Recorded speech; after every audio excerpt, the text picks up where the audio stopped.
जुड़े हुए जामानी साहित्य अकादमी के सभी पदाधिकारीगण, सदस्यगण और इस बहुत ही महत्वपूर्ण अकादमी के प्रकल्प जामवाणी संस्कार साहित्य ज्ञान परीक्षा, इसके सभी सेंटरों को संभालने वाले सेंटर के प्रभारीगण, स्टेट के प्रभारीगण, जिलों के प्रभारीगण और परीक्षा को देने के लिए जुड़े हुए सभी प्रतिभागी प्यारे बच्चों और आप सभी को इस आभास्य मंच से मैं बहुत बहुत शुभकामनाएं और सादर प्रणाम करता हूं।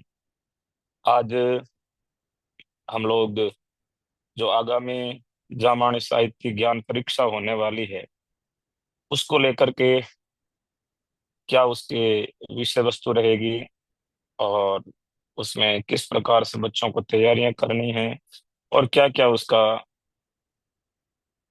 कोर्स रहेगा, इन सभी बातों पे चर्चा पहले हो चुकी है। और मेरे लिए जो विषय निर्धारित किया गया है वो है गुरु दामोदर जी की समकालीन परिस्थितियां और गुरु महाराज का अवतार, गुरु महाराज की बाल लीलाएं और गुरु महाराज का गोचारण का। यद्यपि इस पूरे विषय को 1 घंटे में कह पाना बड़ा मुश्किल कार्य है, लेकिन फिर भी जो महत्वपूर्ण बातें हैं केवल हम उन्हीं को ही शामिल करते हुए, जो चीजें बच्चों के लिए इस परीक्षा के प्रतिभागियों के जानने के लिए जरूरी है, केवल उन्हीं बिंदुओं पे चर्चा करते हुए हम आज के इस क्लास को, आज के इस पीरियड को पूरा करने का प्रयास करेंगे। आप सभी इस आवाज से मंच से जुड़ चुके हैं। जो नहीं जुड़े हैं, बच्चों से निवेदन रहेगा कि वो इसको दोबारा शायद यूट्यूब पे या फेसबुक पे भी इसका प्रसारण होगा, वहां से लेकर के इस वीडियो को पुनः आप लोग सुन सकते हैं। तो सबसे पहले हम चर्चा प्रारंभ करते हैं गुरु जाम्बू जी की समकालीन परिस्थितियां। गुरु महाराज ने जिस समय अवतार लिया था उस समय 15वीं शताब्दी, यानी जब हम ऐतिहासिक परिप्रेक्ष्य में भारतवर्ष के इतिहास को देखते हैं तो पता चलता है कि वो समय, वो कालखंड, उस समय मुगलों ने, विदेशी आक्रांताओं ने भारत में लोगों का धर्म परिवर्तन, धर्मांतरण, धार्मिक शोषण, पाखंड, आडंबर, अंधविश्वास, इन सभी बातों को लेकर के बहुत ज्यादा चरमोत्कर्ष चल रहा था। उस समय गुरु महाराज जाम्बो जी का प्राकट्य होता है और उसी समय गुरु नानक, कबीर और ये सारे के सारे जो संत हुए, समाज सुधारक हुए, इन सभी का प्राकट्य उसी युग में, उसी कालखंड में होता है। गुरु महाराज जाम्बो जी भगवान विष्णु के अवतार के रूप में इनको माना जाता है। अब आप ये कहेंगे कि अवतार क्यों कहा जाता है? जब भी वो परम सत्ता, वो परम पिता परमात्मा अपने विशिष्ट शक्तियों के साथ में किसी मनुष्य के रूप में जन्म लेकर के आता है तो उसके लिए अवतार की संज्ञा दी जाती है। गुरु महाराज दामोदर जी के लिए हम सब लोग भगवान कह करके उनका संबोधन करते हैं।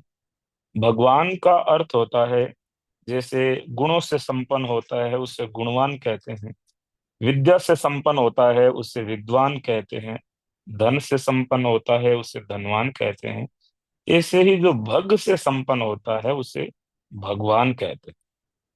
संस्कृत में लगभग 1700 धातु है और उन 1700 धातुओं में भग एक धातु है और भग धातु का अर्थ 6 रूपों में लिया जाता है। श्री, यश, ऐश्वर्य इत्यादि 6 प्रकार इसके रूप हैं। जिनमें ये 6 गुण हो, इनसे जो संपन्न हो उसे भगवान कहते हैं। तो गुरु महाराज जाम्बो जी अपने विष्णु और शिव के अवतार हुए हैं, कई शक्ति के अवतार भी हुए हैं। उनमें भगवान विष्णु के अवतारों की श्रृंखला में गुरु जम्बेश्वर भगवान का अवतार हुआ है। और तात्कालिक परिस्थितियों की यदि हम जिक्र करें, विशेष करके अपने इस पश्चिमी राजस्थान में, तो उस समय राजतंत्र था, सामंती युग था। अलग अलग राजा अपनी अपनी नीतियों के साथ में प्रजा के ऊपर शासन करते थे।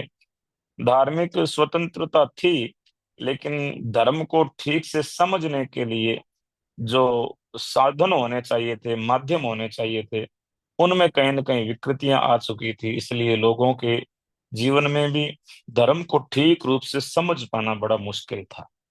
तो ये बात है, संवत की बात करें तो 1508, और सन की बात करें तो 1451।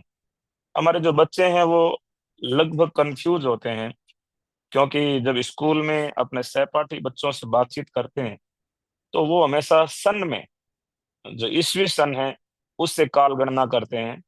और हमारा जो साहित्य में अधिकतर काल गणना है वो तिथियों के हिसाब से और विक्रमी संवत के हिसाब से है। तो विक्रमी संवत की बात करें तो ये है 1508, और सन की बात करें तो 1451। यानी विक्रमी संवत में से हम 57 वर्ष निकालते हैं तब सन आ जाता है, और जो सन है उसमें 57 जोड़ते हैं तो विक्रमी संवत आ जाता है। जैसे अब सन चल रहा है 2024, तो इसमें हम 57 जोड़ेंगे तो हो जाएगा 2081। और वर्तमान में जो विक्रमी संवत चल रहा है वो है 2081, और सन चल रहा है वो 2024। तो गुरु जम्बेश्वर भगवान का प्राकट्य भी संवत 1508। और गुरु दामोदर जी का अवतार जिस कुल में हुआ है, पिता का जो कुल है, वो पिता जिनके नाम से विक्रमी संवत चलता है, उनका नाम था महाराजा विक्रमादित्य।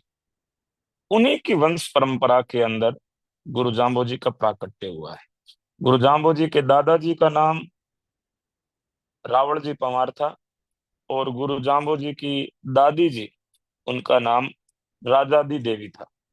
राजादी देवी और ठाकुर रावल जी पंवार के 3 संतानें हुई, जिनमें 2 पुत्र थे और एक पुत्री थी। पुत्रों का नाम क्रमशः लोहड़ जी और फूलो जी, और कन्या का नाम तांतु देवी। जब बच्चे बड़े हुए तो तीनों का यथा योग्य स्थान पर विवाह हुआ। फूलो, गुरु रामबो जी के जो पिताजी हैं जिनका नाम लोहड़ जी था, इनका विवाह, या अथवा ये समझो कि गुरु महाराज रामबो जी का जो ननिहाल था वो छापर द्रोणपुर, वहां के रहने वाले मोहकम सिंह जी भाटी, उनकी जो पुत्री थी जिनका नाम था अंसा केसर देवी, इनकी खिलहरी उपगोत्र है। और भाटी कुल के अंदर गुरु जाम्बो जी का ननिहाल था। तो उनके साथ में लोहड़ जी का विवाह संपन्न हुआ है।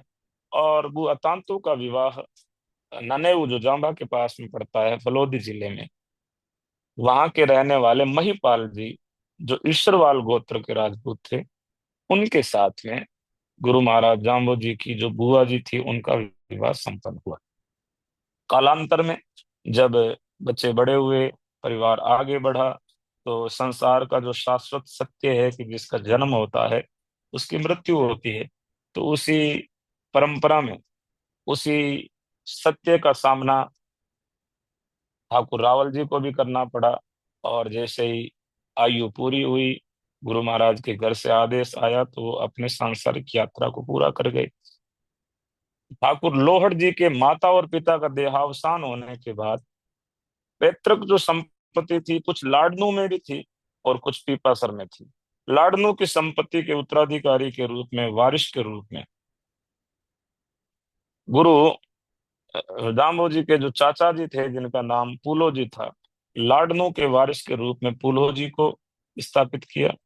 और पीपासर गांव की जिम्मेदारी और सेवा करने का सौभाग्य ठाकुर लोहड़ जी को प्राप्त हुआ। और आगे बढ़े, आगे बढ़ने के बाद लोहड़ जी की आयु जब 40 को पार कर गई, 50 को पार कर गई, उनके कोई संतान नहीं हुई। अब गांव गलियारों में चिंता होने लगी कि ठाकुर जी के एक पुत्र होता तो श्रेष्ठ था।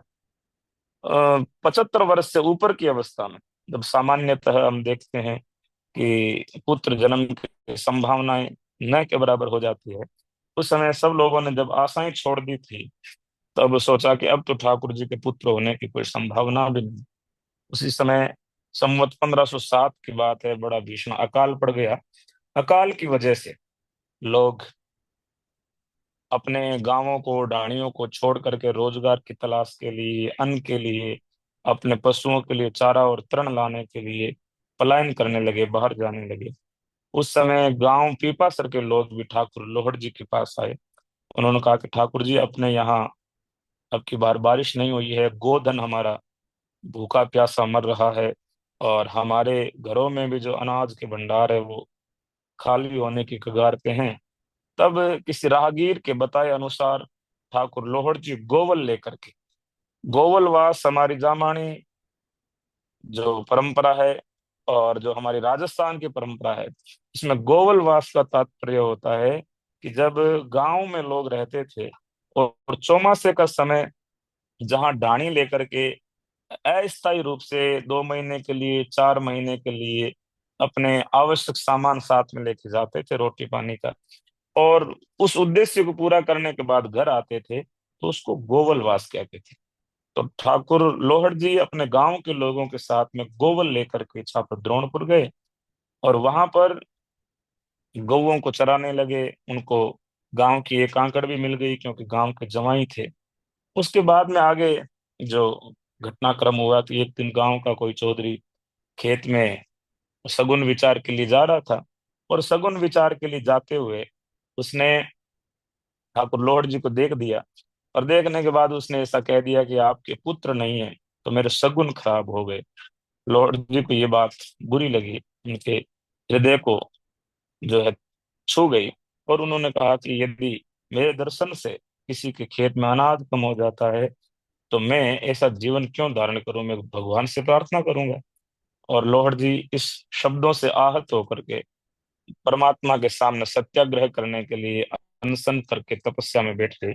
कहते हैं ठाकुर लोहड़ जी की तपस्या से प्रसन्न होकर के भगवान नारायण आए और साधु के भेष में उनको दर्शन दिए। कहा कि मैं 9वें महीने तुम्हारे घर अवतरित होकर के आऊंगा। इधर माँ हंसा को भी गुरु जाम्बोजी ने बाल रूप में, भगवान विष्णु योगी के रूप में आकर के दर्शन देते हैं। दोनों को वचन देते हैं कि मैं अवतार लेके आऊंगा, और उसी के अनुसार, उसी वचनों को निभाने के लिए गुरु महाराज जाम्बोजी भादवा बदिया आठम, जिस दिन भगवान कृष्ण का जन्म होता है, ठीक उसी दिन पीपासर गांव में गुरु जाम्बोजी का प्राकट्य हुआ।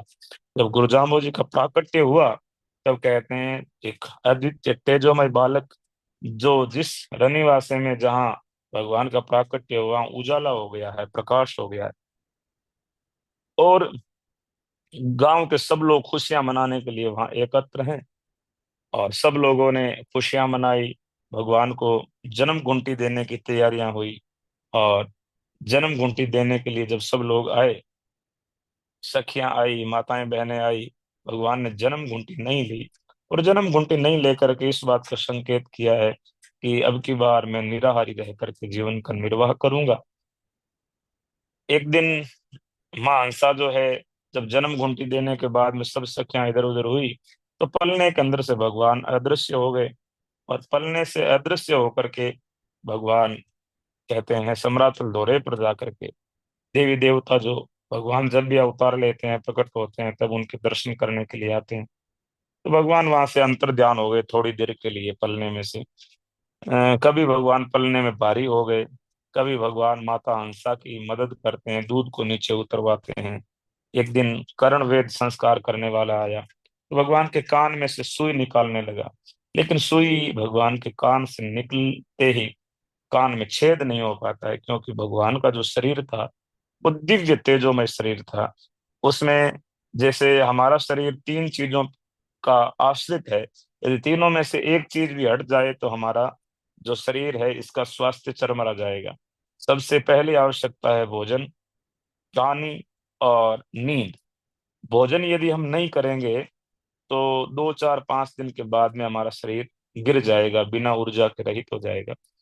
और यदि पानी हम दिन भर नहीं पिएंगे तब हमारा गला सूख जाएगा, धीरे धीरे डिहाइड्रेशन हो जाएगा, और शरीर काम करना बंद कर देगा। और नींद यदि हम नहीं लेंगे तो हमारी जो मेंटल बॉडी है, हमारा मानसिक स्वास्थ्य है, वो स्टेबल नहीं रह पाएगा, और शरीर भी जो बॉडी को हील करना होता है वो कर नहीं पाएगी। लेकिन गुरु जाम्बोजी 85 वर्ष 3 महीना 1 दिन तक धराधाम पर रहे, लेकिन ना ही तो उन्होंने कभी भोजन किया, ना कभी सोए, ना कभी उन्होंने जलपान किया। ये गुरु महाराज जाम्बोजी की विलक्षणता थी, और इससे सब लोग, जितने भी लोग उनसे प्रभावित हुए हैं, वो इनके इन्हीं गुणों से हुए। और लोगों ने कहा कि ये तो भगवान है, ये परमात्मा है, क्योंकि सामान्यतः हर किसी का शरीर इनके बिना चलता नहीं। और ये बिना भोजन किए, बिना पानी पिए, बिना सोए भी हमारे से ज्यादा ऊर्जा के साथ में हमारे साथ रह रहे हैं। इसका तात्पर्य है कि इनको जो ऊर्जा मिल रही है वो किसी दूसरे स्रोत से मिल रही है, या स्वयं ऊर्जा के स्रोत है, ये स्वयं प्रकाश है। ऐसी अनेकों संज्ञा और ऐसे अनेकों संबोधन गुरु महाराज के संबंध में हुए। गुरु महाराज जाम्बो जी, जिनको सब लोग प्रेम से, उनके साथ में छोटे छोटे बालक देखने के लिए, दर्शन करने के लिए आते हैं। माता हंसा, पिता लोहड़ जी रोज उनके बाल लीलाओं से लाभान्वित होते। साहित्य में आता है, कभी भगवान उफनते हुए दूध को नीचे उतार देते हैं, कभी माता हंसा के गौ सेवा में भी सहायता करते हैं। एक दिन जनेऊ, जो हमारे हिंदू के 16 संस्कार होते हैं उनमें जनेऊ करवाना भी एक संस्कार होता है। जनेऊ धारण करवाने के लिए जब ब्राह्मण आए, तो भगवान जाम्बो जी ने जनेऊ धारण करने वाले को ऐसा ज्ञान दिया कि जनेऊ 6 अंगुल छोटी पड़ जाती है। भगवान ये कहना चाहते हैं कि यदि ईश्वर को, परमात्मा को जीव समझना चाहता है, उनको बांधना चाहता है, उनको मापना चाहता है, तो उससे पहले इन 6 जो जा रहा था, और सगुन विचार के लिए जाते हुए उसने ठाकुर लॉर्ड जी को देख दिया। और देखने के बाद उसने ऐसा कह दिया कि आपके पुत्र नहीं है, तो मेरे सगुन खराब हो गए। लॉर्ड जी को ये बात बुरी लगी, उनके हृदय को जो है छू गई। और उन्होंने कहा कि यदि मेरे दर्शन से किसी के खेत में अनाज कम हो जाता है, तो मैं ऐसा जीवन क्यों धारण करूं, मैं भगवान से प्रार्थना करूंगा। और लोहड़ जी इस शब्दों से आहत होकर के परमात्मा के सामने सत्याग्रह करने के लिए अनशन करके तपस्या में बैठ गए। कहते हैं ठाकुर लोहड़ जी की तपस्या से प्रसन्न होकर के भगवान नारायण आए और साधु के भेष में उनको दर्शन दिए। कहा कि मैं 9वें महीने तुम्हारे घर अवतरित होकर के आऊंगा। इधर माँ हंसा को भी गुरु जाम्बो जी ने बाल रूप में, भगवान विष्णु योगी के रूप में आकर के दर्शन देते हैं। दोनों को वचन देते हैं कि मैं अवतार लेके आऊंगा। और उसी के अनुसार, उसी वचनों को निभाने के लिए गुरु महाराज जाम्बो जी भादवा बदिया आठम, जिस दिन भगवान कृष्ण का जन्म होता है, ठीक उसी दिन टीपासर गांव में गुरु जाम्बो जी का प्राकट्य हुआ। जब गुरु जाम्बो जी का प्राकट्य हुआ, तब कहते हैं एक अद्वितीय तेजोमय बालक, जो जिस रनिवासे में जहाँ भगवान का प्राकट्य हुआ उजाला हो गया है, प्रकाश हो गया है। और गांव के सब लोग खुशियां मनाने के लिए वहां एकत्र हैं, और सब लोगों ने खुशियां मनाई। भगवान को जन्म घंटी देने की तैयारियां हुई। और जन्म घंटी देने के लिए जब सब लोग आए, सखियां आई, माताएं बहनें आई, भगवान ने जन्म घंटी नहीं ली। और जन्म घंटी नहीं लेकर के इस बात का संकेत किया है कि अब की बार मैं निराहारी रह करके जीवन का निर्वाह करूंगा। एक दिन माँ हंसा जो है, जब जन्म घंटी देने के बाद में सब सखियां इधर उधर हुई, तो पलने के अंदर से भगवान अदृश्य हो गए। और पलने से अदृश्य होकर के भगवान, कहते हैं समरातल दौरे पर जाकर के, देवी देवता जो भगवान जब भी अवतार लेते हैं, प्रकट होते हैं, तब उनके दर्शन करने के लिए आते हैं। तो भगवान वहां से अंतर ध्यान हो गए थोड़ी देर के लिए पलने में से। कभी भगवान पलने में भारी हो गए, कभी भगवान माता हंसा की मदद करते हैं, दूध को नीचे उतरवाते हैं।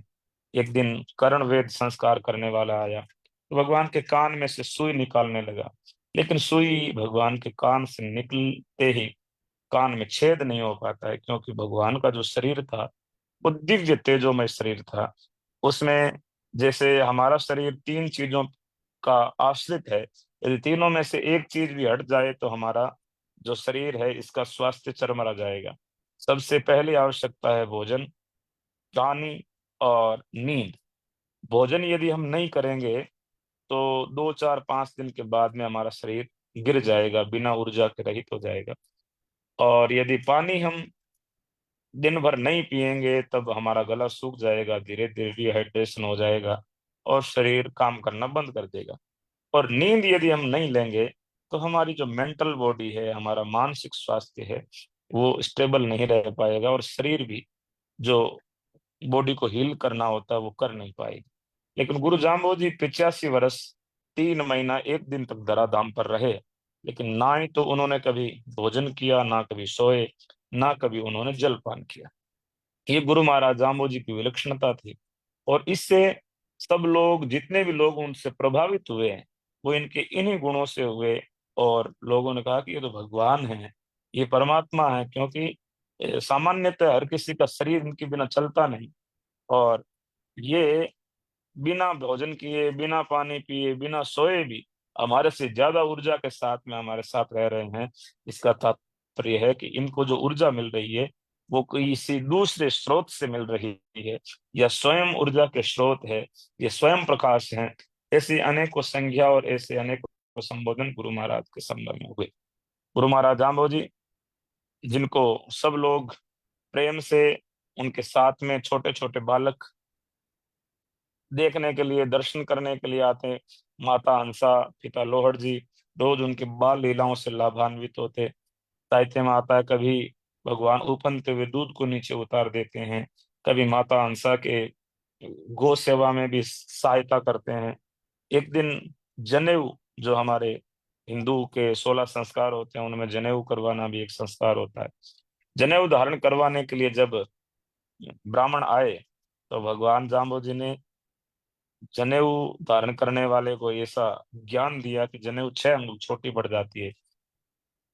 भगवान ये कहना चाहते हैं कि यदि ईश्वर को, परमात्मा को जीव समझना चाहता है, उनको बांधना चाहता है, उनको मापना चाहता है, तो उससे पहले इन 6 जो हमारे शत्रु हैं, इन 6 शत्रुओं को जो है अपने वश में करना आवश्यक है। शत्रुओं को वश में किए बगैर परमात्मा को जाना नहीं जा सकता, उनको मापा नहीं जा सकता, उनके बारे में समझा नहीं जा सकता। एक दिन भगवान का जो है बोल नहीं रहे थे, और माता हंसा भी इस बात को लेकर के बहुत चिंतित थी कि दूसरों के बालक बड़े बोलते हैं, बालवत आचरण करते हैं, लेकिन मेरा जो बेटा है, मेरा पुत्र है, वो सामान्य बालकों की तरह लोक व्यवहार नहीं करता है। तब अपने पति लोहड़ जी उनसे कहा कि आप इनके लिए कोई उपाय करवाओ। और उस समय जो तंत्र, पाखंड, बोपा, डोरा इत्यादि जो वर्तमान में हम शब्द सुनते हैं, ये उस समय भी बहुत चरम पे था। तो सब लोगों ने, गांव के लोगों ने भी कहा कि महाराज अब की बार कोई एक बहुत पूर्व देश से प्रसिद्ध कोई तांत्रिक आया है, भोपा आया है, पुरोहित आया है, और वो हर समस्या का समाधान करता है। तो उसको लाने के लिए पीपासर से नागौर गए, और नागौर से वो तांत्रिक आया। उस समय गुरु जाम्बो जी की अवस्था लगभग 7 वर्ष की हो चुकी है। और पीपासर के कुएं पे उस व्यक्ति ने आकर के आयोजन किया तो दीप जलाने का प्रयास किया, लेकिन दीप जले नहीं। उसने लॉर्ड जी से कहा कि देखो, दीपक नहीं जल रहे हैं, और शुभ कार्य में दीपक नहीं जलता है, या दीपक बार बार बुझ जाता है, तब अपशकुन के संकेत माने जाते हैं। तब कहा कि देखो, इनके ऊपर कोई बहुत बड़ा जो है दुष्प्रभाव है किसी देवीय शक्ति का, और उसकी वजह से दीपक नहीं जल रहे हैं। जब दीपक नहीं जल रहे तो बोलेगा बालक कैसे। गुरु महाराज जाम्बो जी चुपचाप बाल रूप में हैं, उनके इस घटनाक्रम को देख रहे हैं। और गुरु महाराज ने सोचा कि इन सभी लोगों को पाखंड से मुक्त कराना है, पाखंड से मुक्ति जरूरी है। इसलिए उन्होंने कच्चा घड़ा लिया और एक कच्चा धागा लिया, क्योंकि लोगों को ध्यान अपनी तरफ अट्रैक्ट करने के लिए कुछ जो है चमत्कार या कुछ विशेष शक्तियां आपको दिखानी होगी, तब आपके प्रति लोग गौर से देखेंगे। तो गुरु महाराज ने इस ह्यूमन साइकोलॉजी को समझते हुए वहां से एक घड़ा, पास में कुम्हार का घर है, कच्चा घड़ा, जो अभी तक मिट्टी को आग में पकाया नहीं गया है, और कच्चे घड़े के ऊपर पानी गिर जाता है तो घड़ा जो है वापस मिट्टी बन जाता है, क्योंकि उसमें पात्रता नहीं आती है सहने की। कोई घड़ा जब तक आमा में, आग में, आंच में तप करके लाल नहीं होता है, तब तक उसके अंदर जल या कोई द्रव्य ठहर नहीं सकता। तो वहां से गुरु महाराज उठे, और पास में जाकर के अ, एक कुआं था, उस कुएं के अंदर कच्चा धागा जो सूत का होता है, जो काता हुआ नहीं है, उससे बांध करके घड़े को लटकाया। लोग देख रहे हैं कि ये क्या नासमझी हो रही है, क्योंकि धागा तो टूट जाएगा, घड़ा फूट जाएगा। लेकिन लोगों ने कहा कि देखते हैं क्या होता है। भगवान ने उस घड़े को जल से भर के बाहर निकाला। लोगों को आश्चर्य हुआ कि देखो, ये बालक तो कितना दिव्य प्रतापी है कि इसने घड़े से जल बाहर निकाल दिया, ना ही तो घड़ा फूटा है, ना ही धागा टूटा है। पुरोहित भी समझ चुका था कि ये कोई सामान्य बालक नहीं है, ये कोई दिव्य गुणों से, दिव्य शक्तियों से युक्त बालक है। तब उसने आव देखा ना था, गांव के लोगों ने जब तालियां बजाने शुरू की कि ये तो चमत्कार हो गया। पुरोहित बोला, जैसे कि वो कह रहा था कि दीपक जल नहीं रहे, दीपक जलते तो मैं बालक को बुला देता। तो गुरु महाराज ने ऐसे चुटकी बजाई, और चुटकी बजाते ही दीप जल गए।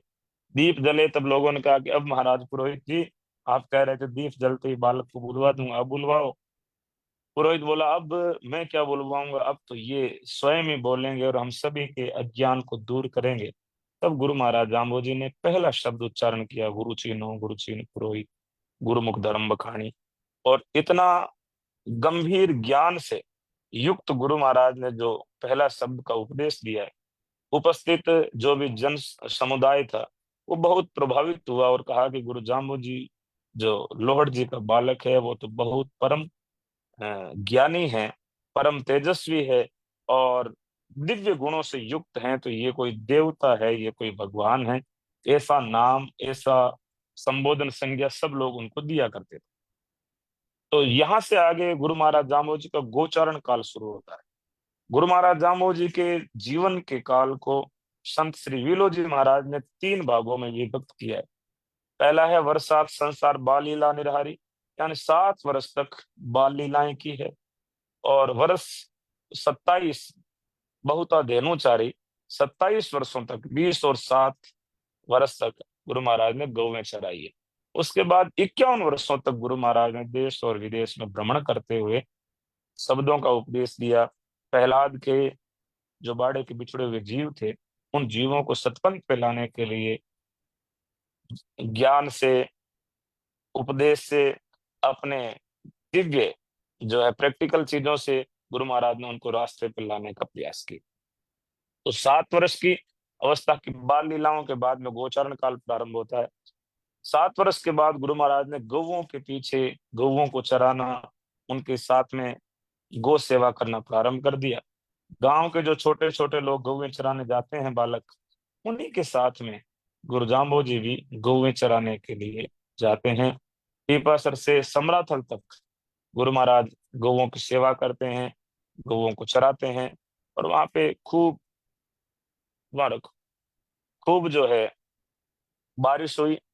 बारिश की वजह से खूब हरा भरा घास है। और गुरु महाराज की इतनी कृपा है कि भगवान की कृपा से कभी अकाल जो है पड़ा नहीं। गांव के लोग सब आनंदित है कि गुरु जाम्बो जी लोहड़ जी के घर जब से आए हैं, तब से हमारे गांव में तो सभी के साथों ही सुख हो गए हैं, किसी के जीवन में कष्ट नहीं है, और सभी के कष्टों को भगवान दूर कर देते हैं। 27 साल गोचारण के समय की दो तीन महत्वपूर्ण घटनाएं हैं। एक तो एक दिन ग्वाल बालों ने कहा कि गुरुजी, आप हमें बारिश का मीठा जल, ताजा जल, स्वच्छ जल पिलाओ। तब भगवान ने तुरंत इमीडिएट बारिश करवाने के लिए एक तकनीक का इस्तेमाल किया, एक चमत्कार किया, जिसे आज की भाषा में हम तकनीक कह सकते हैं, उस समय चमत्कार कहते थे। जैसे आजकल आर्टिफिशियल रेनिंग होती है, क्लाउड सीडिंग होती है, तुरंत जो है बारिश की व्यवस्था हो जाती है, बिना किसी बादल के भी और बिना किसी मानसून के भी। तो गुरु महाराज जाम्बो जी ने उस समय इस तकनीक की शुरुआत की और ग्वाल बालों को ताजा जल बारिश का पिला करके सभी को आश्चर्यचकित किया था। एक दिन मेड़ते का राजा राव दूदा जो पीपासर के कुएं पे गुरु महाराज जाम्बो जी को जल पिलाते हुए देखता है, गौओं को, गौएं जल पी रही है बड़ी अनुशासन के अंदर। गुरु महाराज जाम्बो जी जितने हाथ से इशारा करते हैं, उन इशारों के अनुसार, जैसे 4 अंगुली ऊपर करते हैं तो 4 गाय पानी पीने आती है, 5 अंगुली उठाते हैं 5 गाय पानी पीने आती है। जितनी अंगुलियां, जितना हाथों का इशारा भगवान करते हैं, उतनी गाय पानी पी रही है। तो मेड़ते का राव दूधा इस लीला को देख करके बड़ा प्रभावित हुआ। उसने गुरु महाराज जाम्बो जी से एकांत में भेंट की। गुरु महाराज ने उसे एक केर का खांडा प्रदान किया और उसको सेवा करने का आदेश दिया कि प्रजा की सेवा कर, तालाबों की खुदाई करवा और इस खांडे की सेवा करना। गुरु महाराज जाम्बो जी ने जो केर की लकड़ी दूधे के हाथ में दी है, तो दूधे के हाथ में आते ही सप्त धातु की तलवार बन गई, जिसको पीछे जो मूठ है जिसको पकड़ते हैं हाथ में, वो लकड़ी की है। इसलिए उस तलवार को काठ मूठ की तलवार के नाम से भी जाना जाता है। और कालांतर में जब मेड़ता के शासकों ने उस खांडे का अनादर किया, तो वो खांडा संत श्री केशव जी ने आसोपा के डूंगरी से ले जा करके रोटू धाम में स्थापित कर दिया। और वर्तमान में भी वो खांडा रोटू धाम में भक्तों के दर्शनार्थ रखा गया और सुबह शाम वहां के लोग उसकी पूजा सेवा चाकरी भी करते हैं। इन्हीं रावदूदा की पोती मीराबाई भी थी, मेड़ता के वंशज थे। मेड़ता के ये राजा रावदूदा और तात्कालिक अपने चित्तौड़ के राणा सांगा, रानी झाली, ये भी गुरु महाराज जाम्बो जी के दर्शन के लिए भी आए और गुरु महाराज जाम्बो जी से बड़े प्रभावित भी थे, गुरु महाराज के शिष्य भी बने। तो ये दोनों परिवार फिर आपस में इनके आपसे वैवाहिक संबंध भी हुए हैं। मीराबाई का संबंध भी आगे मेड़ता से चित्तौड़ की राज परिवार के अंदर हुआ है। और एक दिन गुरु महाराज जाम्बो जी समराथल दौरे पर विराजमान थे, तब जोधपुर का राजकुमार उद्रण कानावत गुरु महाराज के दर्शन के लिए वहां आया, क्योंकि उद्रण की जो गौवें थी, उनका जो पशुधन था, उनमें दूसरे पशु भी थे, गैया भी थी। उनको कुछ डाकू लोग, हाड़ेती लोग लूट करके ले गए थे और उनको गुरु महाराज ने अपने योग बल से और अपने ग्वाल बालों की मदद से, जिस प्रकार से भगवान श्री कृष्ण ने गोवर्धन को उठाया, तब ग्वाल बालों से कहा कि भैया आप अपनी लाठी की जो है लकुटियां हैं ये भी नीचे लगा के रखना कि मैं अकेला थक नहीं जाऊं। ऐसे ही गुरु महाराज ने उन डाकुओं की सेना के साथ में ग्वाल बालों को सामने भिड़ाया। उनके अंदर एक आत्मविश्वास, उनको एक मोटिवेशन दिया कि आप अपने आप को छोटा मत समझो, कि कोई भी बड़ा लक्ष्य है, बड़ा डर है, उससे आप भिड़ने का प्रयास करो। भिड़ोगे और पूरी शक्ति के साथ में भिड़ोगे तो आपकी जीत होगी, परमात्मा भी आपकी मदद करेगा। तो ग्वाल बालों ने उन डाकुओं से उन गायों को मुक्त कराया और गौओं को मुक्त कराने के बाद जब वो पशुधन सारा समराथल की तलहटी में विचरण कर रहा था, तब उन गौओं को खोजते खोजते उद्रण कानावत आया। उद्रण कानावत ने गुरु जाम्बो जी के दर्शन किए। गुरु महाराज की पलकें नहीं झपकती थी, गुरु महाराज सोते नहीं थे, उनके शरीर की छाया नहीं पड़ती थी। ये देख करके वो उद्रण बड़ा प्रभावित हुआ और उद्रण ने प्रश्न पूछा कि आपके छाया नहीं है, आपके शरीर में जो है पलकें नहीं झपक रही है, इसका क्या कारण है। तब गुरु महाराज ने उनको शब्द संख्या 2, शब्द संख्या 4, 5, 6 इत्यादि शब्द जो है उद्रण कानावत के प्रति कहे। और बाद में उद्रण कानावत ने कहा, गुरु जी हम राजा लोग हैं, हमें युद्ध करना पड़ता है और युद्ध में कई लोग जो है निर्दोष होते हैं, वो भी मारे जाते हैं। ऐसा कोई कुछ दिव्य वस्तु हमें दो जिससे हमें युद्ध नहीं लड़ना पड़े। तब गुरु महाराज ने उनको भेंट के रूप में वेरिशाल नगारे दिए। जो वेरिशाल नगारे जोधपुर से बीकानेर के राजाओं ने गुरु महाराज के सम्मान और उनकी दिव्य वस्तु के रूप में आदर के साथ लेके आए। और बीकानेर के जो किला जिसको जूनागढ़ कहते हैं, जूनागढ़ फोर्ट के अंदर आज भी गुरु महाराज द्वारा प्रदत्त वेरिशाल नगारे रखे हुए हैं। और जो विशेष पर्व होते हैं, उन पर्वों के अंदर राज परिवार उनकी पूजा भी करता है। तो उद्रण कानावत बीदे जोधावत को गुरु महाराज जाम्बोजी ने उपदेश दिया। बीदे को गुरु महाराज जाम्बोजी ने जब कहा कि आप नीम के नारियल लगाओ, आग के आम लगाओ, तो गुरु महाराज ने उस समय नीम के नारियल, आग के आम इत्यादि लगा करके ये उपदेश दिए। खेलते खेलते गुरु महाराज ने कभी बच्चों के साथ लुका छिपी के खेल में उनको उपदेश दिया, कभी सिंह बकरी के खेल में भी गुरु महाराज जाम्बोजी ने उपदेश दिया। तब भगवान बच्चों के साथ लुका छिपी का खेल खेलते हैं, तब भगवान एक जगह विराजे हैं, सारे ग्वाल बाल छुप जाते हैं। छुपने के बाद में आवाज लगाती है कि अब आप बताओ हम कहाँ हैं। तो गुरु महाराज सबका एक जगह बैठे बैठे इस सब की खबर बता देते हैं। जैसा गुरु महाराज ने शब्दों में कहा कि एक पलक में सर्व संतोष सा जीवा जोन समाई, एक पलक में ही भगवान जो है सभी की खबर ले लेते हैं। तब ग्वाल वालों ने कहा कि आप छुपो, हम खोजेंगे। तो भगवान को छुपने को कहा तो भगवान अंतर ध्यान हो गए, अदृश्य हो गए, दिखाई देना बंद हो गए। और सब ग्वाल वालों ने खोजा तो कहीं के भगवान दिखे नहीं, मिले नहीं। तो इससे ग्वाल बाल बड़े परेशान हो गए, पूरी रात भर इंतजार किया। अगले दिन गांव के लोगों को बताया कि इस प्रकार से हमने उनको छुपने के लिए कहा और वो दिखाई देना बंद हो गए। तब गांव के लोगों ने आकर के आग्रह किया कि हम आपको खोजने में असमर्थ है और आप ही कृपा करके हमें दर्शन दो। तो भगवान सम्राट दौरे पर विराजमान होकर के पुनः दर्शन देते हैं। भगवान लीलाओं के माध्यम से भी उपदेश करते हैं कि जब हम ईश्वर को, परमात्मा को खोजने का यदि दंभ भरते हैं कि हम भगवान को खोज लेंगे, तो भगवान मिलते नहीं है। जब हम समर्पित भाव के अंदर भगवान से कहते हैं कि हे प्रभु, मेरे दर्शन की इच्छा और आप कृपा करो, तो परमात्मा की कृपा के बिना जीव को भगवान के दर्शन होते नहीं है। तो इस प्रकार से अनेकों दिव्य लीलाएं हुई। एक दिन पिता लोहड़ जी ने खेती के लिए कहा कि अब आप बड़े हो गए हो, खेती का काम भी संभालो। तो भगवान ने खेती में भी उस समय बड़ी तकनीकों का इस्तेमाल किया है। ऐसा साहित्य में लिखा है कि बैलों को लेकर के, बैलों के पीछे हल जोड़ करके गुरु महाराज ने उनके ऊपर बीज रख दिया, जैसे आजकल ट्रैक्टरों से ऑटोमेटिक बिजाई की मशीनें होती है। ऐसे ही बैलों को भी भगवान ने उस समय ऐसा ट्रेंड किया है कि भगवान चुटकी बजाते हैं, बीज ऊपर रखा हुआ और बैल खेतों में घूम रहे हैं, पीछे किसी आड़े की जरूरत नहीं है। और बैलों ने खेत को बो दिया। लोगों ने कहा कि भाई दामू जी के जो बैल हैं वो तो बड़े समझदार हैं, बिना किसी आदमी की मदद के खेतों के अंदर जो है बिजाई करके आ रहे हैं। उसके बाद उन्नत खेती की गुरु महाराज जाम्बो जी ने तकनीक उस समय अपनाई। कम जमीन में ज्यादा उपज कैसे की जा सकती है।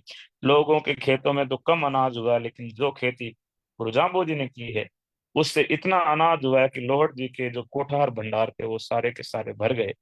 और कहते हैं उसी अनाज को भगवान ने अकाल पीड़ितों को बांटने का भी काम किया, लेकिन फिर भी वो अनाज समाप्त नहीं हुआ। भगवान कहते हैं ये धरती हमारी माँ है, और इसको यदि हम अम, थोड़ा अनुसंधान करने के बाद, थोड़ा अपने तकनीक के साथ में यदि इस्तेमाल करें, तो कम स्थान पे ज्यादा खेती, ज्यादा फसलें किस प्रकार से ली जा सकती है। जैसे भगवान ने नीम के नारियल लगाया है, आक के आम लगाया है।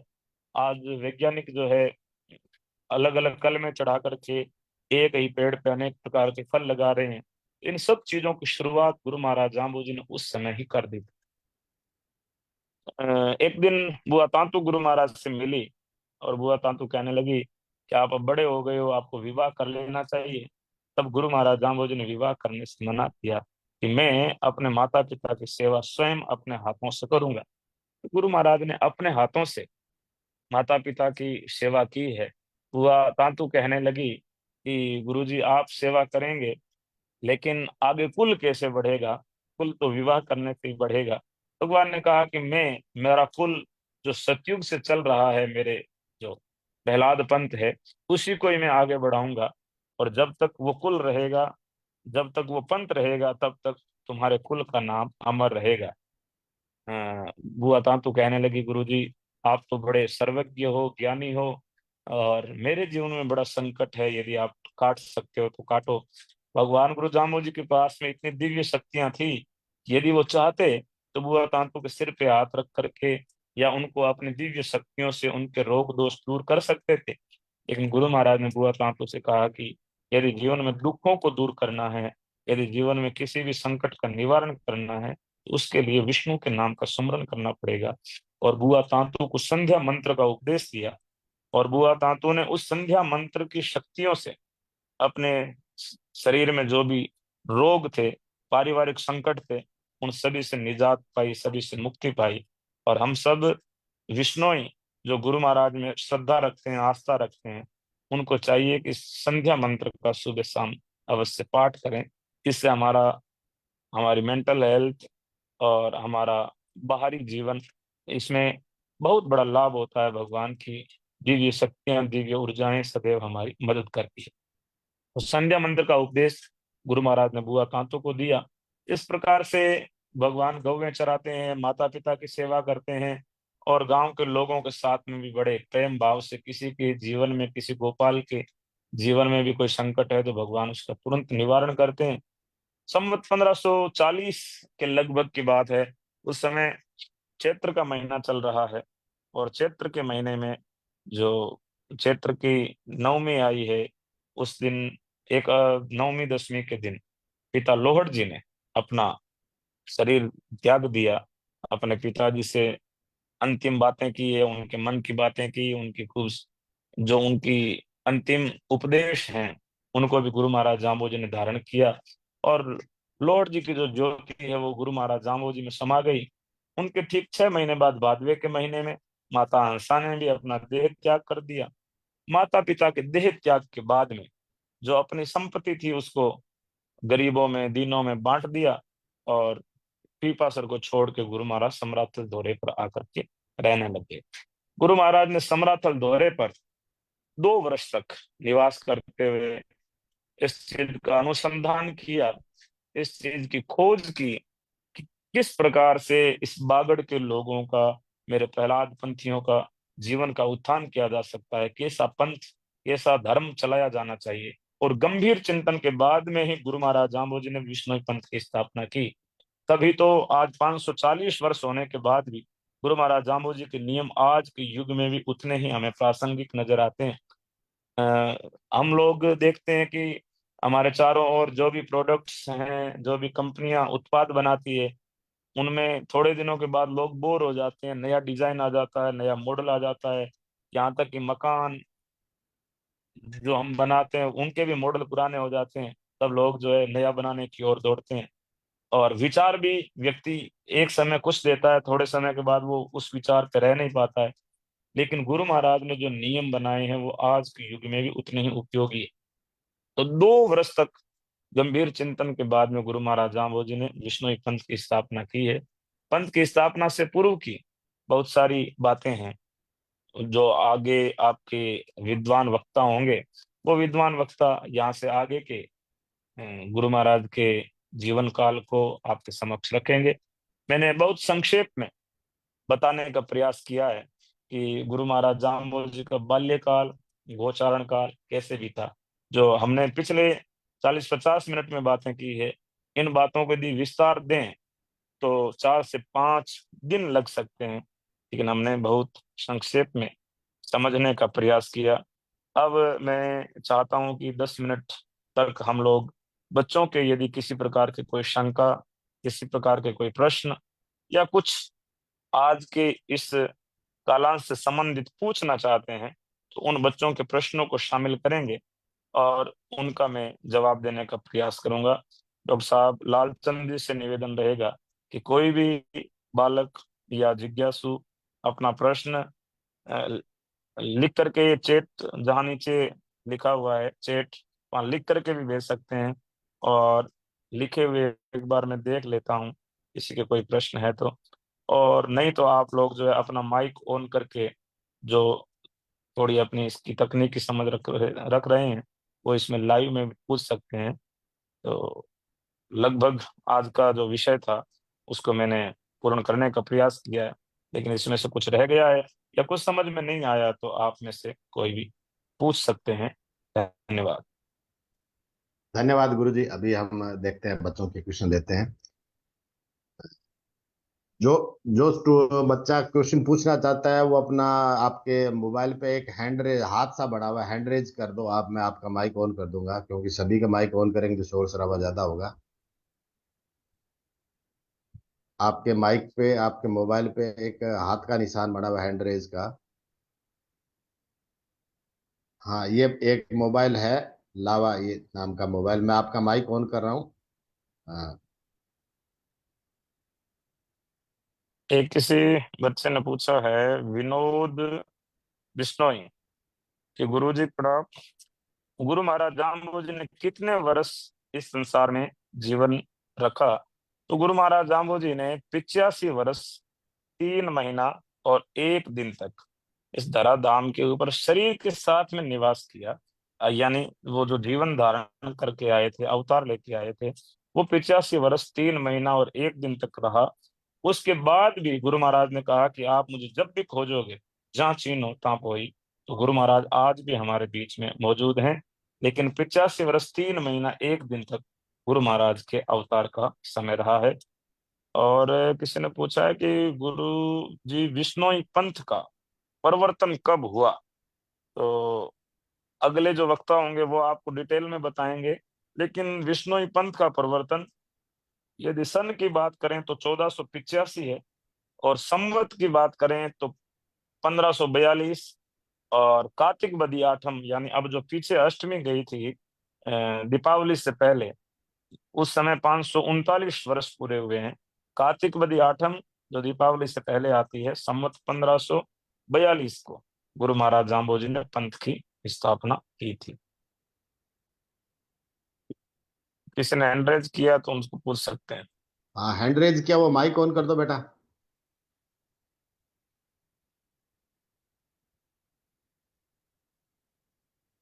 आपके स्क्रीन पे आ रहा होगा। हाँ, माइक ऑन हो गया, पूछो बेटा, क्या पूछना चाह रहे हो? सर ये परीक्षा कब है? ये 1 दिसंबर को है बेटा। 1 दिसंबर को है बेटा, बाकी पूरा डिटेल टाइम टेबल आपको बता देंगे। एक एक 1 दिसंबर दिसंबर को। हाँ, ए बी ग्रुप का जो टाइम टेबल है वो ग्रुप में डाल देंगे, आप ग्रुप से जुड़े रहो। हाँ, रविंदर बिश्नोई का मैं माइक ऑन कर रहा हूँ।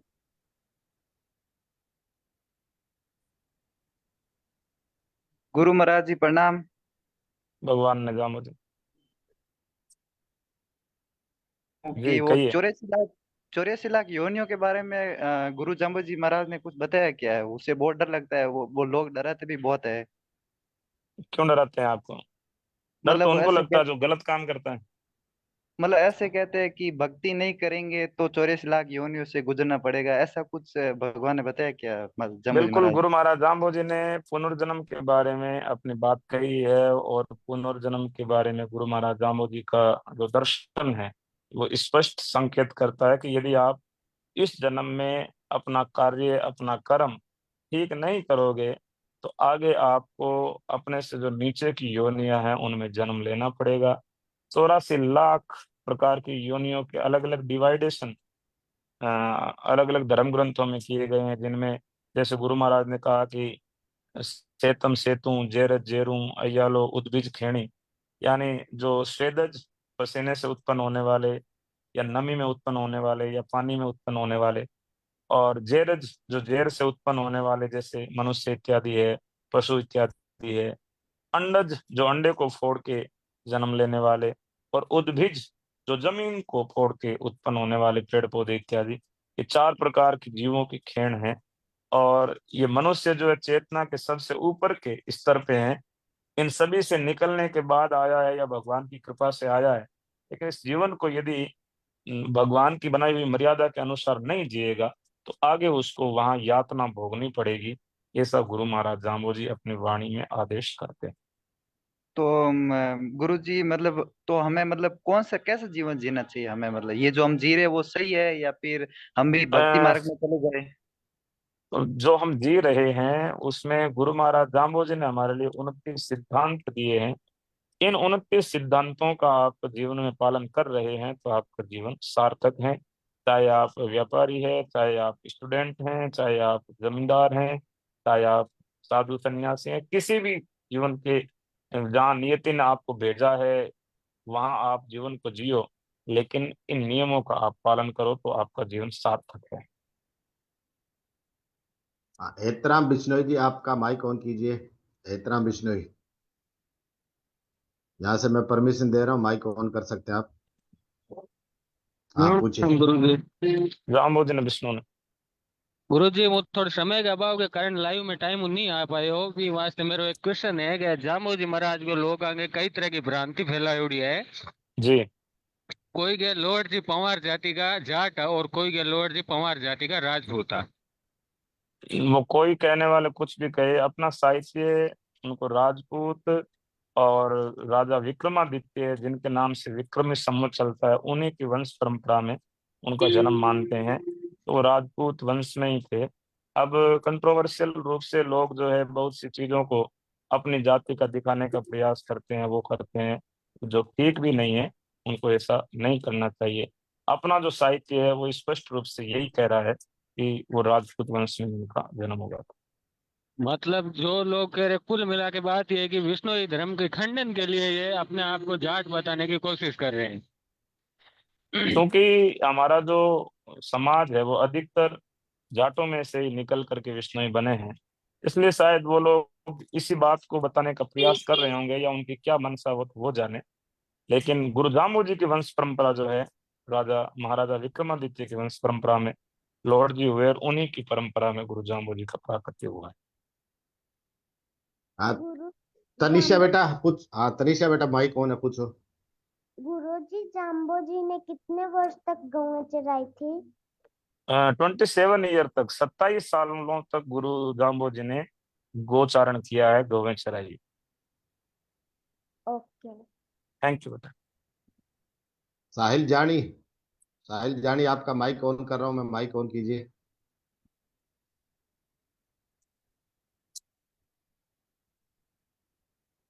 आपने हैंड रेज किया साहिल जानी।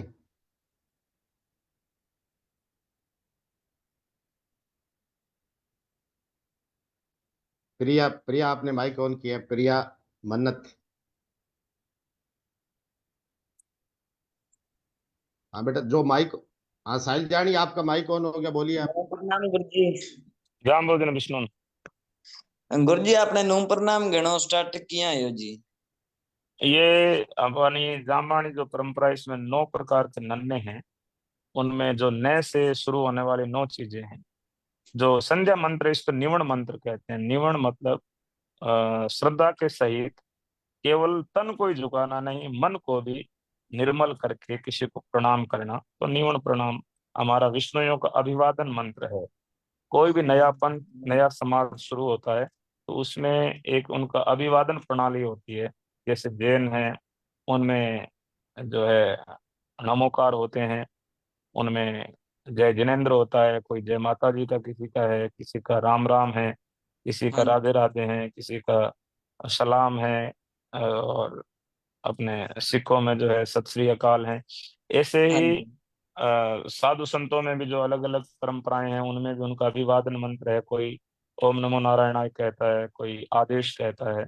इसी प्रकार से जो विष्णुई पंथ की स्थापना हुई है, इसमें विष्णुइयों का अभिवादन मंत्र है वो निवण प्रणाम है। यानी हम अपने वार्तालाप को प्रारंभ करें, किसी भी दूसरे व्यक्ति से मिलें तो उसको निवण प्रणाम कह करके अपने वार्ता को प्रारंभ करना चाहिए। आगे वाले को जब हम निवण करते हैं, तब सामने वाला भी इस अभिमान को नहीं रखे कि इसने निवण मेरे को किया है। वो कहता है कि आपके निवण जो है भगवान गुरु जाम्बो जी को, भगवान विष्णु को, यानी मैं जो है स्वीकार करके उनको अर्पित करता हूँ, अपने पास में रख करके अपने आप को अभिमानी नहीं रखता हूँ। और सामने से अक्सर ऐसा भी कहते हैं कि जाम्बो जी ने विष्णु ने और मारी भी थाने नोन, यानी मैं भी आपको प्रणाम करता हूँ। तो इस प्रकार से विनम्रता के साथ में वार्तालाप प्रारंभ करने के लिए बहुत ही वैज्ञानिक और बहुत ही अच्छा अभिवादन मंत्र गुरु जाम्बो जी ने हमें प्रदान किया है। हाँ प्रिया बेटा आपका माइक ऑन नमन है, पूछ। प्रणाम गुरुजी। जाम्बो जी ने विष्णु ने गुरुजी, जामू जी ने अपने प्राण कब त्यागे थे? गुरु जाम्बो जी ने अपने प्राण मिंगसर बदी नवमी, यानी आज कार्तिक महीना पूरा हुआ है, कल से मिंगसर का महीना लगेगा, और आज से ठीक 9 दिन बाद में, यानी 24 तारीख पड़ रही है अब की बात। ये जो नवमी तिथि है, इस नवमी तिथि के दिन संवत 1593 और सन 1536 गुरु जाम्बो जी ने लालासर की साथरी में अपने जो जीवन की यात्रा है उसको विराम दिया था। और अब की बार जो चिलत नवमी है, गुरु जाम्बो जी के निर्वाण की तिथि को चिलत नवमी कहते हैं। ये चिलत नवमी अब की बार 24 तारीख को संडे को पड़ रही है, और 23 की शाम को लालासर सात्री में जागरण होगा। 24 को निर्वाण दिवस है, तो आप सब लोग ऑनलाइन माध्यम से जुड़े अथवा वहां सात्री पधार करके इस मेले में, कार्यक्रम में शामिल हों। और किसी का कोई कुछ प्रश्न है? विजय सिंह जी, जो हैंड रेज करते हैं वो रेडी रख लो, मैं जब यहाँ से माइक ऑन करता हूँ तुरंत। नून प्रणाम गुरुजी। जाम्बोजी ने विष्णु ने बोला कि गुरु जाम्बो जी ने सबसे पहले विष्णु किसको बनाया था? गुरु जाम्बोजी ने सबसे प्रथम विष्णोई श्री फूलोजी पवार, जो उनके चाचा भी लगते थे रिश्ते में, उनको सबसे प्रथम विष्णु ही बनाया था।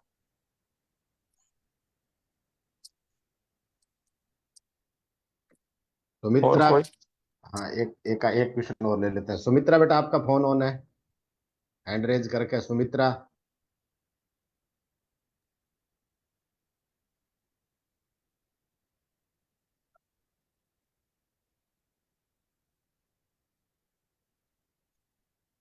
शीतल बिश्नोई, आपके स्क्रीन पर एक अनम्यूट का सिग्नल। हाँ शीतल, आपका माइक ऑन हो गया, पूछो बेटा। ढूंढ प्रणाम गुरुजी। जाम्बोजन ने विष्णु ने। गुरुजी मेरा प्रश्न ये है कि बिश्नोई नील क्यों नहीं लगाते? अच्छा, वैसे तो मतलब जिन वक्ताओं की जो विषय होता है, जैसे आज मैं तो चलो सभी विषय पे बता रहा हूँ, लेकिन आगे आपको ध्यान रखना है कि जिस विषय पे क्लास ली गई है, आपको उसी में से ही जो है जिज्ञासा रखनी है, ताकि वक्ता के लिए सहूलियत रहेगी। 29 धर्म नियमों में एक नियम है, नीला वस्त्र धारण नहीं करना, नीला परिधान नहीं करना। हर कलर जो होता है, उस कलर की अपनी एक ऊर्जा होती है, उस कलर की एक पहचान होती है, उस कलर की अपनी एक धारणा होती है। जैसे मेरे शरीर पे भगवा वस्त्र धारण किया हुआ है, मैं यदि कुछ न भी बोलूंगा तो मुझे देख करके आपके मन में स्वतः कुछ न कुछ विचार चलने शुरू हो जाएंगे। ऐसे ही नीला कलर जो है, वो तामसिक प्रवृत्ति का द्योतक होता है। आलसी और अपने आप को उदासीन, अपने आप को नेगेटिव यदि शो करना है आपको, तो आप नीले वस्त्र पहने। उसका केवल शरीर पे ही नहीं, बुद्धि पे भी उसका विपरीत प्रभाव पड़ता है। जो लोग हिंसक प्रवृत्ति वाले होते हैं, वो लोग नीले कपड़े ज्यादा पहने हुए दिखाई देते हैं, और जो लोग शांत प्रवृत्ति वाले होते हैं, वो श्वेत आदि जो एकदम पोलाइट कलर होते हैं, उनको धारण करते हैं। गुरु रामबोध जी ने उस समय जो नील का मना किया, उस समय नील की खेती होती थी, खेती से नील प्राप्त होता था। लेकिन अब आप कहोगे कि केमिकल कलर आ गया है। केमिकल कलर भी, जो कलर भूमि को नुकसान पहुंचा रहा है, उसके बाद में वैज्ञानिक लोगों ने भी इस चीज को सिद्ध किया है कि ये जो नीला कलर है, ये दूसरे जो सूर्य से निकलने वाली हानिकारक विकिरण है, उनको अपनी ओर अवशोषित करता है। मेल जो होता है, उसको भी अपने अंदर इकट्ठा कर लेता है, और दिखाता नहीं है, शो नहीं करता है, ऑब्जर्व कर लेता है। सफेद कपड़े के ऊपर आप मेल डालोगे तो वो तुरंत दिखाएगा कि ये मेला है, और नीले के ऊपर मेला होगा तो वो अपने आप में ऑब्जर्व कर लेता है। ऐसे ही ये हमें इस चीज का संकेत कर रहा है कि यदि आप नीले कपड़े पहनोगे तो आपकी बुद्धि भी, आपका शरीर भी, और आपके विचार भी इस नीले से तामसिक प्रभावी हो जाएंगे। तो इस प्रकार से इसके और भी बहुत सारे कारण हो सकते हैं, समय के अभाव में केवल मैं इतना ही कहना चाहूंगा। आगे जब 29 नियमों के बारे में आपको बताया जाएगा, तब इसके विषय में विस्तार से आप लोगों को चर्चा होगी। तो आपसे निवेदन है कि आप जब कपड़े पहनने के लिए जाओ, खरीदने के लिए जाओ, तब नीले कलर को अवॉइड करें, क्योंकि हमारे गुरु जी की हमारे लिए आज्ञा है, और गुरु आज्ञा को हमें स्वीकार करना चाहिए। धन्यवाद। बहुत बहुत धन्यवाद गुरु जी। लगभग काफी बच्चों के आज से टॉपिक रिलेटेड तो क्वेश्चन आ गए। जी और जी। जैसे गुरुजी ने भी कहा, बच्चों से भी मेरा निवेदन है कि जिस जो विषय हो उसी से रिलेटेड आप पूछें, क्योंकि हम्म। गुरुजी तो ऑलराउंडर है, सारे को जवाब दे सकते हैं, पर हर वक्त हर चीज का जवाब नहीं दे सकते। तो गुरुजी, आपने समय निकाला बच्चों के लिए, बहुत बहुत धन्यवाद। और आपने आज अपने इस ऑनलाइन क्लासेस का शुभारंभ किया है, और आगे ये 26 तारीख तक चलेगी। तो आपको समय निकालने के लिए और बहुत बहुत धन्यवाद। जी, थैंक यू। आप सभी बच्चों का और विशेष रूप से आपका धन्यवाद कि आप इस परीक्षा के संयोजक हैं, और दिन रात मेहनत करके सबको एक प्लेटफॉर्म पे जोड़ने के लिए इसके तकनीकी प्रबंधन को भी देख रहे हैं, अपना समय दे रहे हैं। तो आपका धन्यवाद। गुरु महाराज से प्रार्थना करता हूँ कि आपको ऊर्जान्वित रखें, आपको शक्ति सामर्थ्य प्रदान करें, ताकि इन बच्चों के जीवन में भी आप ब्राह्मणी ज्ञान का प्रकाश करते रहें। धन्यवाद। धन्यवाद गुरु।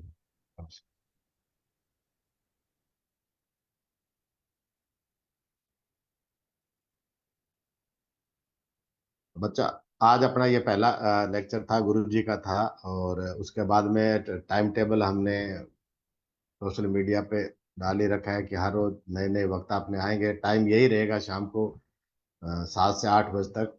तो आप सभी समय पे जुड़ जाएं। और चलते प्रोग्राम में बीच में आप हैंड रेज करते नहीं करें। आप जब क्वेश्चन पूछें, जब अपना टाइम आएगा वक्ता लेक्चर देने के बाद में, तभी अपने क्वेश्चन पूछेंगे और आपके सवालों का हम जवाब देंगे। और जमदास जी, आज आप कुछ बोलना चाहोगे? समय अगर है तो आपके पास। जामानी साहित्य अकादमी के महासचिव जुड़े हुए हैं जमदास जी, तो मेरा निवेदन है कि आप भी पहला दिन है तो बच्चों को कुछ ज्ञानवर्धक, कुछ आप पुराने प्रभारी भी है, संयोजक भी है जामानी ज्ञान परीक्षा के 2022 के। तो आप जमदास जी कुछ दो शब्द बच्चों को। बहुत बहुत धन्यवाद डॉक्टर साहब। सभी आज शाबाशिया मंच पर जुड़े हैं और पहले दिन गुरु जी का आशीर्वाद मिला है, हमारे लिए बहुत ही सौभाग्य की बात है। और सबसे बड़ा सौभाग्य है कि जाम्बू जी के जीवन काल के बारे में, उनके जन्म के बारे में, उनकी बाल लीलाओं के बारे में गुरु जी ने बहुत ही संक्षेप में और बहुत ही बढ़िया तरीके से आप लोगों को बताया है। और यही आपके पाठ्यक्रम में भी और आपकी परीक्षा में भी आने वाला जो गुरु जी ने बताया है। भगवान जाम्बो जी का जीवन चरित्र बहुत ही अलौकिक रहा है और बहुत ही पुण्यदायी रहा है। इसके स्वर्ण मात्र से ही पापों का नाश हो जाता है। कथाओं में हमें संत महात्मा लोग ये बताते रहते हैं। तो ये परीक्षा केवल परीक्षा ही नहीं है, ये ज्ञान यज्ञ है। और इस परीक्षा में भाग लेकर के जामानी साहित्य को पढ़ करके आप लोग जो आज विश्व की सबसे उत्कृष्ट जीवन शैली है, जिसको जामानी या बिश्नोई जीवन शैली कहते हैं, उसके अनुसार जीवन जीने का प्रयास आप लोग कर रहे हैं। और गुरु जाम्बो जी महाराज की विशेष कृपा इस पंथ पर रही है और हम सब जीवों पर रही है कि इस पंथ में हमें जन्म लेने का मौका मिला है। और अवसर मिलियो मोमणो, भल मेड़ो कब होए। यह महान दुर्लभ अवसर हमें प्राप्त हुआ है और ऐसे संत महात्मा लोग हमें उपदेश करने के लिए प्राप्त हुए हैं। गुरु जाम्बो जी का बताया हुआ पंथ हमें चलने के लिए मिला है, ऐसा समाज मिला है। इसलिए कहीं चूक मत जाना। और इसी भूल को या चूक को मिटाने के लिए जामानी साहित्य अकादमी आप सब नौनिहाल बच्चों के लिए, छोटे छोटे बच्चों के लिए, जिनका मानस पटल अभी तक विकसित नहीं हुआ है और उस मानस पटल पर अनेक प्रकार के कीटाणु, अनेक प्रकार के कुसंस्कार कब्जा कर लेना चाहते हैं, उन सब से बचाने के लिए जामानी साहित्य अकादमी पिछले 12 वर्षों से प्रयत्नशील है। और विशेषकर आपके लिए, आप बच्चों को के भविष्य को चिंता करते हुए जामानी साहित्य अकादमी के 2 प्रकल्प चलते हैं, जामानी साहित्य ज्ञान परीक्षा और जामानी संस्कार शिविर। यह परीक्षा बहुत बड़े सत्र पर आयोजित की जाती है और जामानी साहित्य अकादमी का यह प्रयास रहता है कि प्रत्येक बिश्नोई बच्चा छूटना नहीं चाहिए। और इस बार तो सभी का आदेश भी ये हुआ, जामानी साहित्य अकादमी की अध्यक्षा डॉक्टर इंदिरा जी का ये आदेश हुआ कि सभी लोगों को, अगर वो बच्चे हैं, स्कूल जाते हैं, अगर कोई कॉलेज जा रहा है, अगर कोई उससे बड़े हैं घर पर बैठे हैं, उन सभी को अवसर दिया जाए कि वो जामानी साहित्य का अध्ययन करे और इस परीक्षा में भाग ले। इसलिए प्रत्येक वर्ष हम पहले ए और बी वर्ग रखते थे, इस बार सी वर्ग रख करके सभी लोगों के लिए ओपन कर दी है।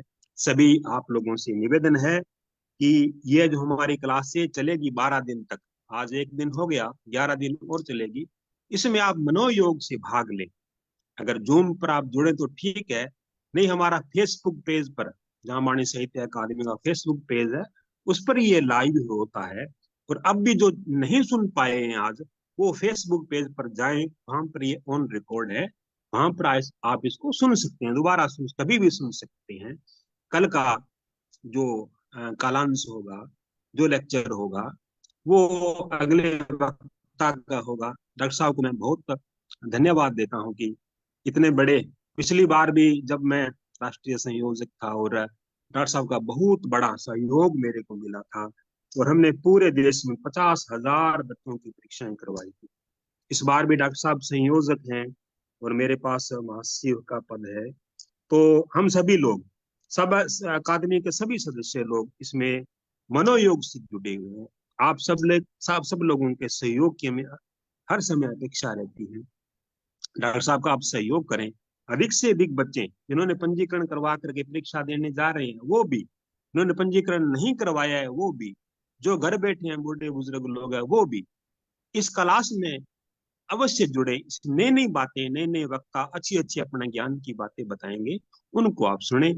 कल इसी समय आपके साथ पुनः मुलाकात होगी। आप नए वक्ता को, नए विषय को सुनने के लिए हाजिर होंगे, ये आपसे मैं निवेदन करता हूँ। बहुत बहुत धन्यवाद। बहुत बहुत धन्यवाद विनोद जमदास जी। तो अभी आपने हमारे जामानी के महासचिव और पुरानी ज्ञान परीक्षा 2022 के राष्ट्रीय संयोजक से आपने सुना।